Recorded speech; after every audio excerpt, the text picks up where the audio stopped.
Welcome to Sexology, a podcast that untangles the science of sex and pleasure.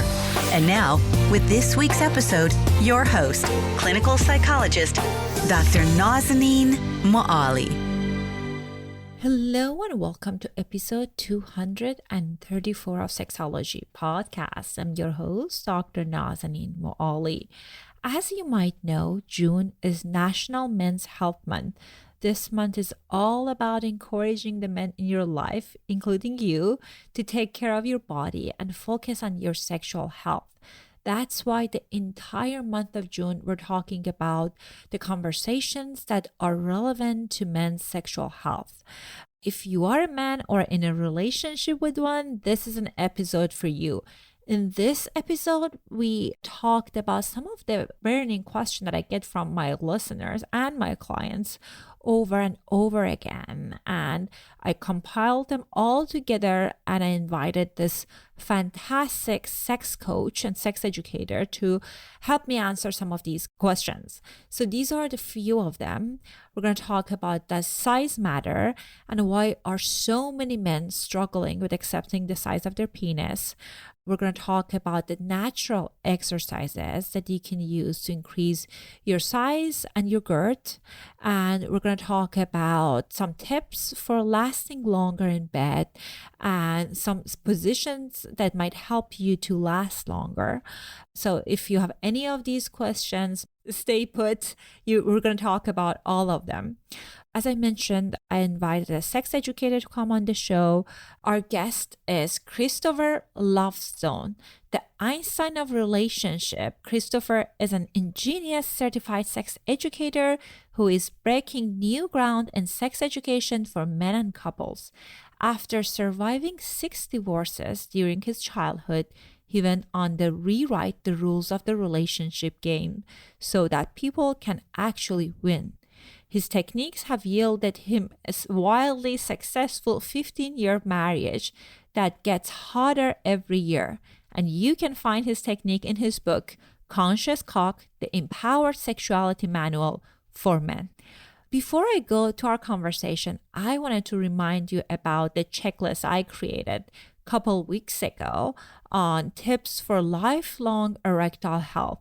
You don't want to miss it. You can download it from the link in the show notes. Without further ado, here's my conversation with Kristopher Lovestone. Hello and welcome to another episode of Sexology Podcast. I am so honored and excited to have Kristopher Lovestone on our show. Kristopher, welcome to our show. I'm so happy to be here. I'm really looking forward to the topics that we're going to dive into today. Awesome. Thank you. Thank you for accepting our invitation.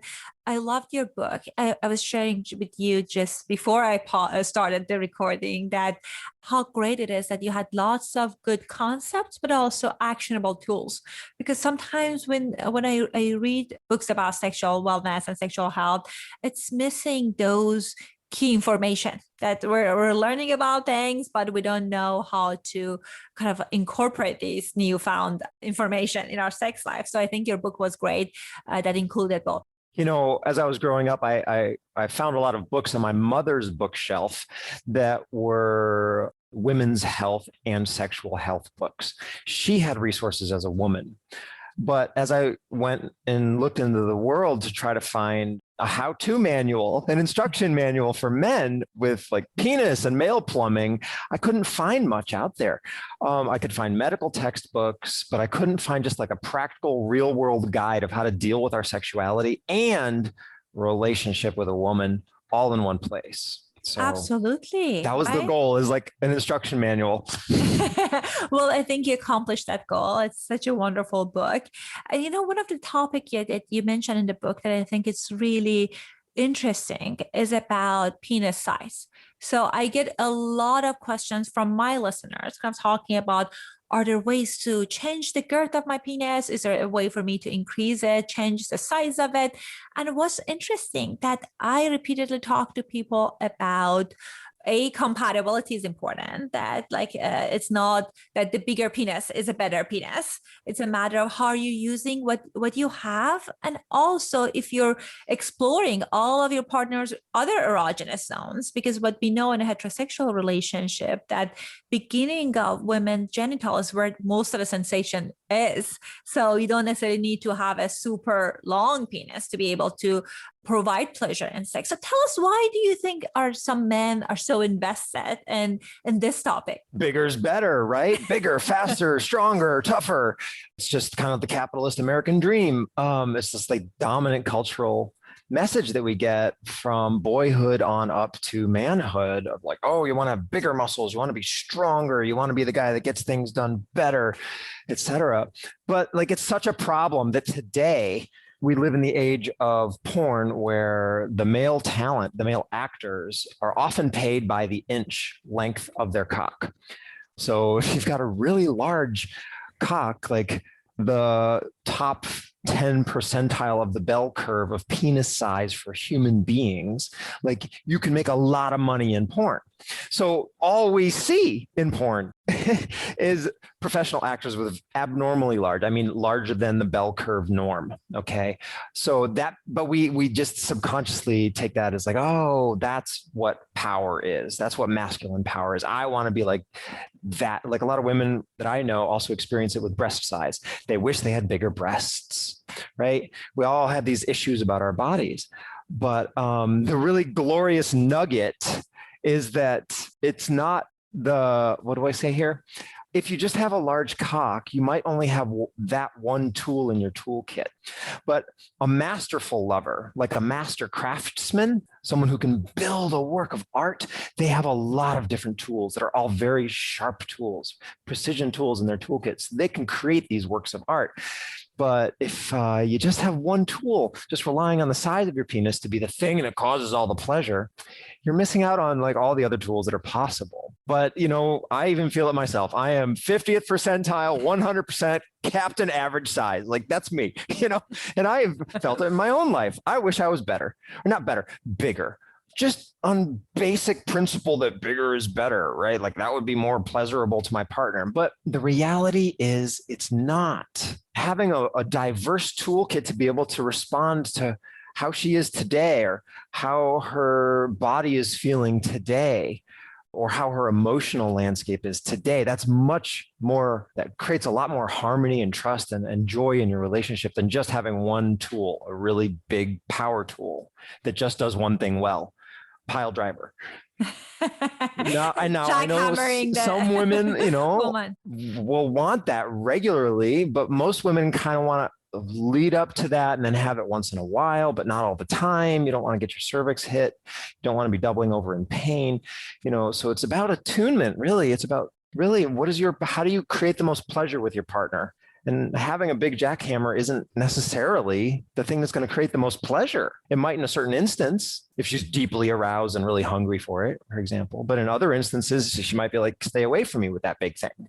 Like, touch my heart and my mind first, and then like caress me a little bit, you know, like go down on me, for example. Sachi brought up so many different great points, right? I think the first part is around porn. I'm not against porn. I don't think there's anything wrong with people watching porn, but it's not sex education. Going back to your first point, that we don't have manual for sex for men, and not necessarily for women, that in a how-to ways. So people learn from porn, and porn is not sex education. It's just purely entertainment. You see things the same way that when I look at their rom-com, it's not accurate depiction of love. So the same applies to porn.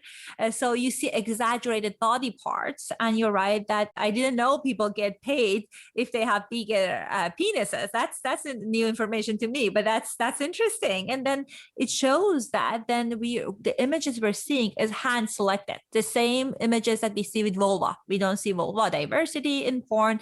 The same applies to penis size.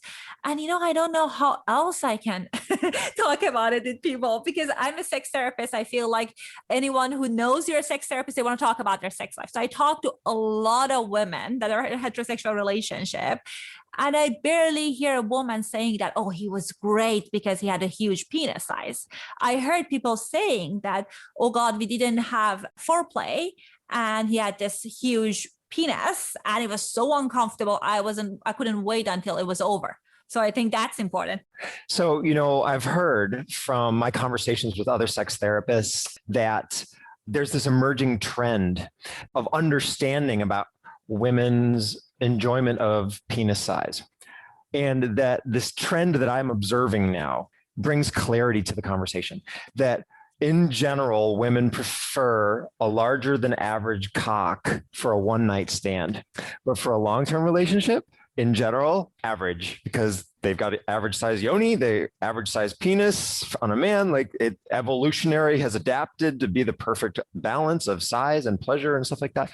So anyway, I just thought that was interesting to share it, that like statistically, yeah, maybe they want a bigger cock for a one night stand, but for a long-term relationship, average is great.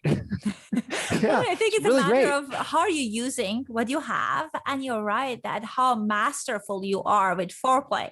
But I bet that, again, I had this conversation so many times, and it comes the question that, but I want to increase my size, and how can I do it? And I know you have lots of great information about that. Share with us some of the exercises that you think can be useful for people who are interested in that. It is called penis exercises, or penis enlargement, PE for short. And there's a term called jelqing, JELQUING,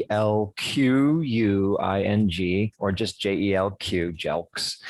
And most people don't know about these things. And there's manual exercises, like you use your hand and you massage the shaft of the penis and the base of the penis, and you work out the tissues of it, just like a sports massage therapist will work on or not on somebody's trapezius, like their neck muscle or something like that. But there's pitfalls, which is that you can do it too hard. You can do it too many times, too much intensity. And us guys, we tend to have this thing where we want to have bigger results faster. This kind of like American go to it mentality of like, I'm going to make this work, that can actually cause tears in the tissues, micro tears in the soft tissues underneath the skin, and damage to vascular tissues and various parts of the plumbing down there. So like, yes, you can do these manual exercises, hand-based exercises. Yes. And they can be really helpful and empowering. They can be. And they also can hurt you. It's like going to the weight gym. If you don't do that squat right, you're going to hurt your back and you're going to be messed up for weeks. Same thing with this. And if you hurt your cock, it's really bad. Oh my God. It's like, I imagine it's like if a woman gets dinged in her cervix and just doubles over in pain, like you don't want that. So, but they can be really empowering. These manual massage stretching exercises that also entail a lot of constricting pressure in your closed fist with kind of like a pumping motion, the goal being to create little micro tears in the tissues that then increase their capacity to be elastic, to be filled with blood so that the penis can get wider and longer. Now, the opposite of that is what things cause your tissues to shrink and become less elastic. Smoking is one of those things. Smoking will actually decrease the size of your maximum erection by maybe a half an inch in length or a half an inch in girth. Like people who smoke, we tend to get skin that's kind of brittle and thin because it loses its elasticity. So there's things that you can do that to assist that elasticity, and there's things that you can do that remove that elasticity. But you can really hurt yourself doing this stuff. But if you just take a gentle routine and you've got a coach, because there's PE coaches out there, or you go to a doctor who's familiar with this stuff and has seen people come in who have hurt themselves and has dealt with helping them to recover, because it's serious. You need to be aware of the dangers of it. If you do it properly, then it increases your ability to get erections when you want them, to hold the erections as long as you want them, to hold off orgasm and ejaculation and defer it until you choose to decide, which is really empowering for a guy versus feeling like he's at the whim of his partner's movements and he can't hold off because she just feels so good. He can't stop from, coming. So it really creates a lot of confidence in our sexuality. So I don't advocate doing jelqing because of the pitfalls, because of our aggressiveness. And, and then like, what if we do things really hard for a while and then we fall off and we don't do them anymore? No. Let's do like smaller bite-sized pieces where we actually succeed at doing it regularly. Like do less, but do it more often. So I just encourage guys to start with Kegels, to start with contraction exercises, but even those, not squeezing as hard as you can squeeze. No, relax, chill out.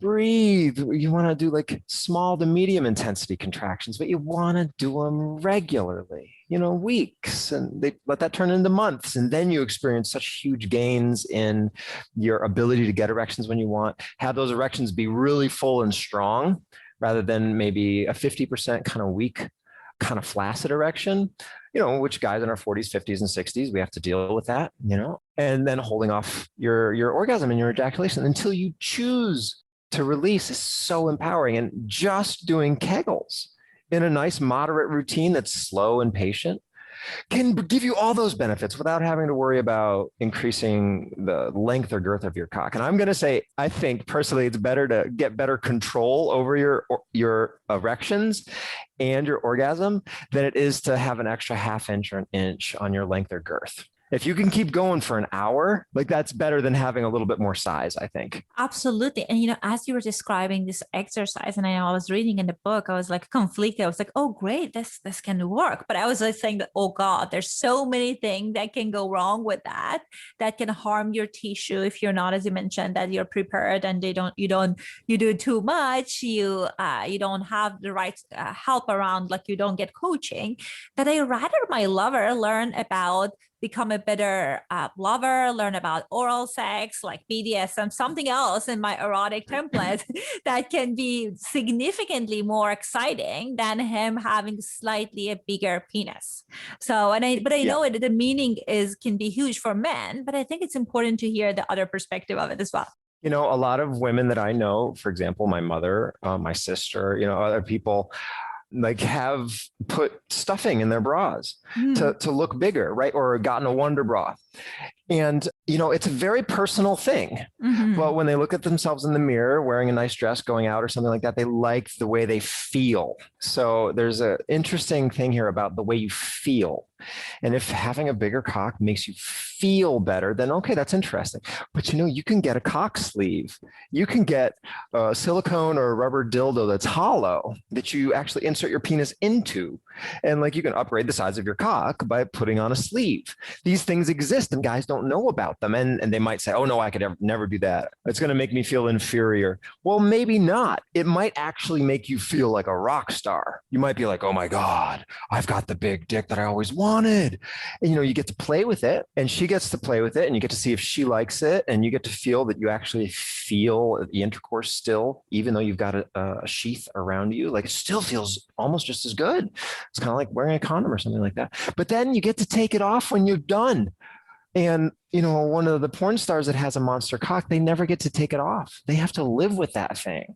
And some of them, when women will look at it and they'll go, oh my God, don't come near me. Like, I don't want to be touched with that thing. It's too big. Mm-hmm. So anyway, I am also encouraged, like guys can play with it and feel how it can feel amazing. But then they get to come back to their normal self. And then like maybe if they're fluid bonded with their partner, come inside of her afterwards without it on and have it be emotionally bonding still and be like a sex toy that you're playing with and being flirty and fun and exploring a new thing. Like it doesn't have to be all dark and ominous and oppressive. Like we can shift this all and then like bring more play and lightheartedness and pleasure in. I love that. I love that you're talking about these alternatives. I feel like at least based on what I'm seeing now, there's a hierarchy of what kind of a man you are. So like if bigger penis is better. And I know one thing else that you were talking about in this hierarchy in the book, which I thought was very interesting, that you can master the art of orgasm without ejaculation for men and how that's a better thing to do. And I know you had a different perspective on that. Can you tell us more about it? Orgasm without ejaculation. That's thing that most people have never heard of. They think it's synonymous. They're one and the same, aren't they? A guy comes and he ejaculates and he has an orgasm. It's all one big thing, right? But people like Montauk Chia, who is famous for teaching the microcosmic orbit, and a lot of tantric practitioners and teachers and educators and Taoist sexual practice teachers and educators have studied this ability and really put it under the microscope and practiced it for years of practice, and learned that they can separate the physical contractions and the pleasure and the flush of serotonin and oxytocin and other feel-good hormones and chemicals that we experience when we have an orgasm, that those things can happen, but they can separate from actually releasing semen, those spasmodic squirts of semen that thrust it out of the penis. You can actually separate them through volitional practice. So I don't teach that. I am not a Tantra teacher. I am not a Taoist sexual practices educator. And I am not a proponent of separating your orgasm from your ejaculation. I think orgasm and ejaculation are awesome. I just got to say, I would say 90% of the guys out there, they love it. It's we feel so amazing. And if you're really in love with your partner, for example, maybe you have children, you're fluid bonded, the experience of your semen inside of her is such an emotionally bonding thing. It can be really juicy and sacred and divine. So I don't teach guys to do that. And you have to practice it so much, maybe for months or years and stuff like that. And I have a really deep respect for anatomy and physiology. I was going to be a medical doctor. I backed away from medical school after going through a bunch of shadowing experiences with different practitioners, but I spent a lot of time studying advanced anatomy and human anatomy and physiology. And there's a thing that I see as real, which is that guys have this sexual organ called the prostate. And if we don't have regular ejaculatory orgasms throughout our life, the prostate goes into disuse. If you don't use it, you lose it. It enlarges and it hardens. It gets painful. It's no longer elastic, right? Here we are back to elasticity, right? Pliability.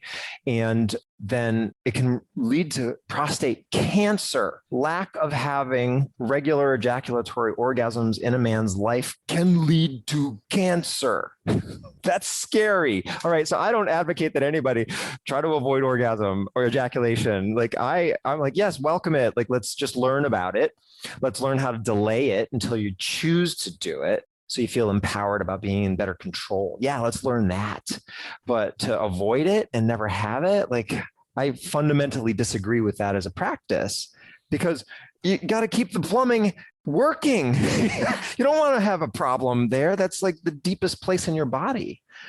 Yes. And, I talk to lots of my friends that they are urologists, and they say even with men who are not partnered, later stages of life, perhaps they lost a partner, we encourage them to masturbate to ejaculation for the health. So yes, even kind of ejaculation and experiencing that can be a healthy part of one's sexual wellness and overall wellness, as you mentioned. So there's benefit to that. Maybe it can be interesting for someone maybe in the 20s or 30s to kind of see it as a challenge, but I don't think that's necessarily needs to be part of the hierarchy, right? That if I'm able to do this, then I'm better than you sexually. Oh my God, absolutely not. No, right. The more amazing, powerful, precise tools you have in your toolkit, then that's the better craftsman you're going to be. That's when you can create artistry, true artistry, not because you can do one thing.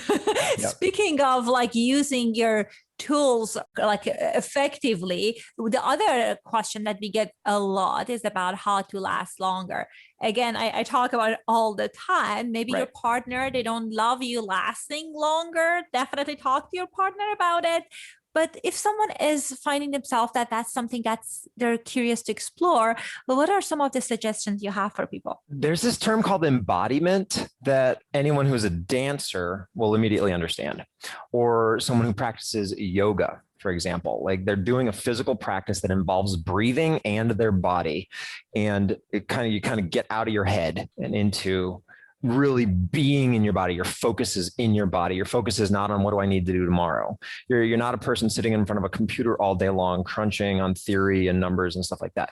That's not embodied. That's like in your mind. So one of the biggest things to help to learn to last longer in bed is to learn to become embodied, which is something most guys don't understand. What do you mean how to be in my body? I live in my body every day. I wake up in it in the morning. I go to sleep with it in the afternoon. Like I can never take it off. Like it's always there. But it's a subtle thing to get in touch with your breath, because a lot of times we breathe really shallowly. And also when we're not breathing deeply, we kind of are tense. We hold tension in our bodies, and tension is the thing that accelerates you to orgasm. Tension, holding tension in your gluteal muscles, your butts, your butt cheeks, like your thighs, your quads, holding tension in your shoulders, breathing, holding your breath, even like squeezing, like all these things can help bring us to orgasm, or they can cause us to go to orgasm when we're not ready yet, if we're tense. So coming into our breath, kind of like doing a mental body scan. Oh, am I tense anywhere? Oh, okay, my shoulder's tense. All right, let me take a breath, drop my shoulders back and relax that. Like the ability to identify tension in our body and let it go by coming into our breath. It pays so many dividends for lasting longer in bed. One of them is it instantly relaxes you. Another thing is that the deep, slow breath is the hack to the vagus nerve to get you to relax. It literally short circuits your tension mind chatter and gets you into your body. And then it also brings you into the present moment of actually being in tune with what's happening in your body, which also could be like how you're touching someone else, your partner, for example, and the pleasure that it's occurring, or is there pain? Am I in an uncomfortable position? Am I leaning on my elbow too long? Or are you suffocating her because you're putting all your weight on her? Right? Like it brings you into the present moment, and you actually get sensation that otherwise you wouldn't have gotten because you've been ignoring it because you got your mental guard up. But if you can come into your body, suddenly you get more information. It's like, have you ever had a massage? Oh, I love massages. You didn't know you had a tight spot until you got the massage, and the massage gave you new information you didn't have before. You're like, oh my God, I didn't know I was sore there. Same thing happens with embodiment. You come into your body and you're like, you get all this information like, oh, wow, that feels really good, or that doesn't feel good. So then you're more empowered to respond to creating pleasure, because you short circuited this kind of like jackrabbit pattern of going too fast in tension that's going to lead to orgasm, and you'll slow down. It's so fundamental to any way to last longer in bed naturally, is to come into your breath, scan your body, and relax your muscles. Like, I think it's the first step, is learning how to do this non-common thing we normally don't do. Absolutely. I work with clients that struggle with premature ejaculation, and they say, like, even from the dinner, I'm thinking about that. Oh God, this is going towards sex. I'm not going to be able to perform. She's going to get disappointed. It's like replaying in your mind, and you're hooked on that story. And of course that gets in the way of you connecting to your breath, to your body. And what's interesting is people think about, I have to think about something horrible. Oh my God, that's the worst thing. That even further separates you from your partner and from the present moment, and further separates you from embodiment. It's the opposite. Mm-hmm. And then she's going to feel your disconnection. She's going to feel that you're not present with her. And actually, you might have too much weight on her. You might cause her pain and hurt because like you're not actually present. Where are you? Oh, I'm thinking about dead kittens. Like, no, you want to be thinking about like your partner and having the most juicy pleasure possible, or maybe like how much you love them, or like how much you love their body, or, looking into each other's eyes, or like saying that you love them or something you love about them. Like that's the real juicy stuff. So pause, stop moving a little bit. Take a deep breath, shift your weight, look into your partner's eyes, tell them you love them, tell them what you love about them. Let your body cool down. Let those fires not be a raging, burning explosion. Like, slow down, bring some presence to it. Oh, keys to the kingdom here. Keys to the castle.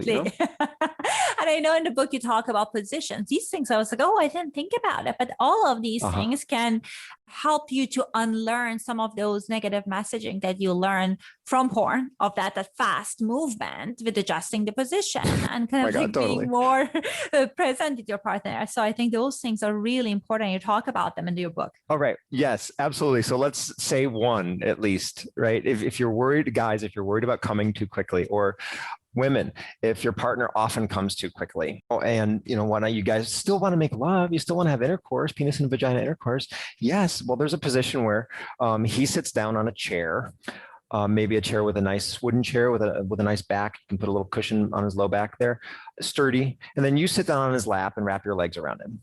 Or you can do it on a bed and he can sit cross-legged, or on the floor and he can sit up against the wall cross-legged, and you wrap your legs around him and you just sit there with your belly to belly and your heart to heart, chest to chest, face to face, and you look into each other and you wrap your arms around each other and you're just a full frontal hug. That's all it is.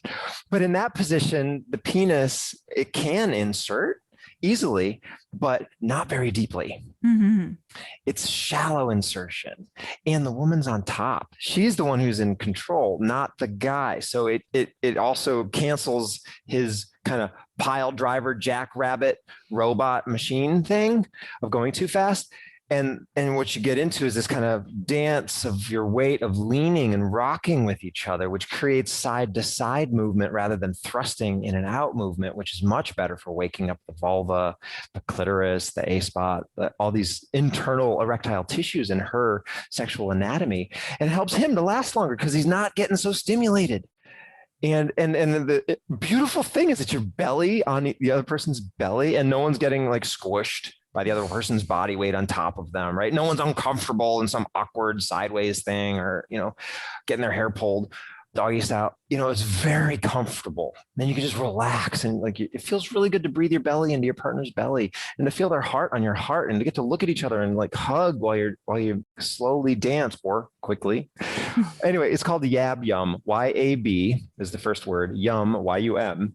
Yab Yum. And it's just so simple. Just get a chair out, sit down on it, or sit down against the wall. And it's really nourishing to your hearts also, but it can create such juicy orgasm, is so much abundant lubrication for the woman, because the position really touches the spot that helps to release lubrication, the A spot. It's on the front side of the cervix behind the G spot. And women can often be so much lubrication. It just feels amazing to feel so wet.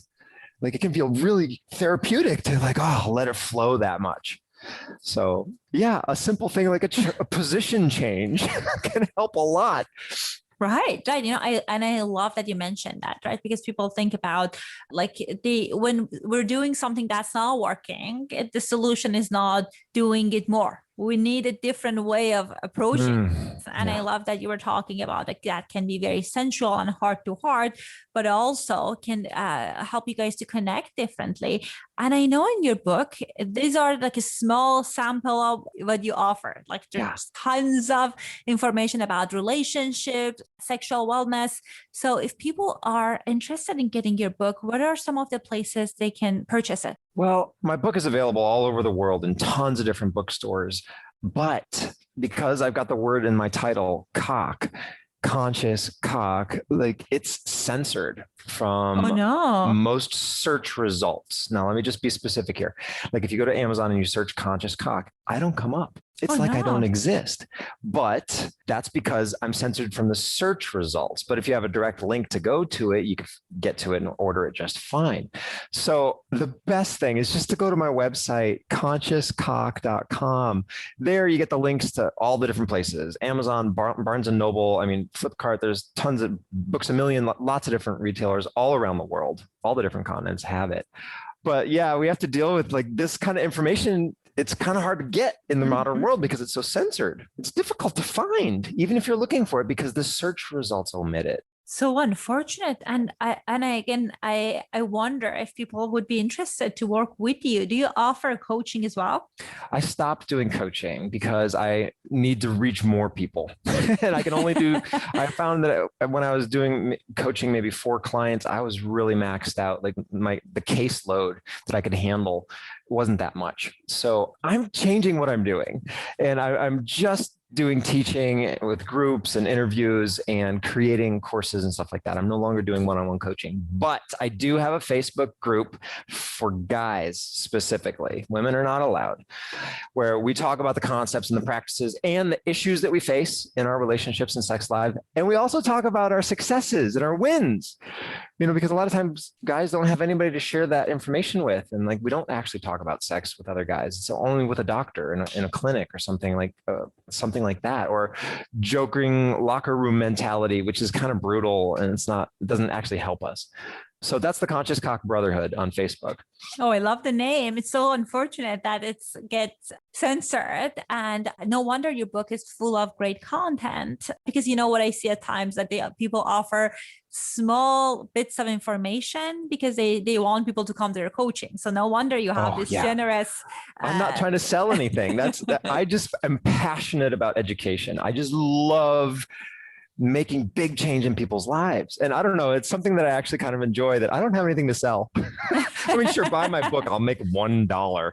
Okay, after the printer, distributor, publisher, everyone's paid, or I'll make $1. It's nothing. It doesn't even pay my internet bill. I just want to teach people and help them get inspired. So I also want to say, I need help from women to get my message out there into the hands of men, because guys tend to pretend they've got it all figured out. They know everything they need to know. They're the sharpest tool in the shed. Like, don't threaten their ego that they're the best guy in the world. Like, women, please help me. Please help me. All right. We need to get this information into their hands. They need to learn about sexual anatomy and physiology. They need to learn about how to understand women. They need to learn about these practices, and they don't have any sources of this information. So thank you for helping me get word out about this, because I need this assistance, because it's so hard to beat the censorship and guys having all their armor on. But this is such necessary information to the world. And I thank you for being so generous with all this information. Again, at times people say like, they dropped one jewel and they say like, oh, if you want more, you have to purchase like, I don't know, this package of $10,000 to get the more. But I feel with your book, you've been just so generous. And also what a beautiful space you created for men and the Facebook group. So we'll make sure we'll link to that as well. And thank you so much, Kristopher. It was a pleasure to have you on our show. Thank you so much for having this show. Like, this is such a resource for people to hear these things. And by having these discussions, you're really helping normalize these conversations. You're really helping people to lighten up. It's such an offering to the world. So thank you. Rock on, and thank you everybody who tuned in today, because even doing that is like investing in yourself and investing in your relationship, if you have one, and then making the world a better place. So may we all help each other rise. Yay. Thank you. And we have to have you in future. Oh my God. I'd love it. I would love to come back. I would love to talk about period sex. Oh, that is a hot topic. How do you know what's going on in our trends and our questions? I got tons of research that I've done. Awesome. And I like to deconstruct this notion that lots of men think it's dirty. Because it's not. It's your blood. It's sacred. It's your life force. Anyway, just an idea. To be continued. Okay. Thank you. Everybody have a great day. Thanks for tuning in. I hope you found our conversation meaningful. If you are someone that you're not happy with the size of your penis, I want you to hear me loud and clear. I talk to many, many women in my practice and socially that they talk to me about how important it is for them to be with guys that are good lovers. So I barely hear anyone makes any comment about someone's sizes being small. What I often a lot is about men who are larger and they're not good lovers and they're not investing in foreplay. So sex is uncomfortable actually for many women because of that, or men that they're just jackhammering during intercourse and that feels uncomfortable and dissatisfying for many, many women and their lovers. So if you are thinking about doing surgeries or supplement or things to increase your length or girth, my invitation for you is to make sure first you are talking to your partner to see if that's something that is really important for them. and also exploring techniques, classes, things that can help you to be better as a lover. There are so many different ways that you can give pleasure to your partner, and penis to vagina intercourse is only one of many, many options. So I hope that this conversation gives you some idea on what you can do to last longer, have better sexual experiences with your partner in a more natural, holistic way. If you are a listener of this show, I really, really appreciate if you make sure you're leaving us a review in iTunes, Stitchers, wherever you listen to this podcast. It means a lot to me and it helps us to reach a broader audience. I'll talk to you guys next week. Thanks for listening to the Sexology Podcast. For more great content, visit www.sexologypodcast.com. Please be advised that information presented on this podcast is not a substitute for seeking help from a licensed mental health provider.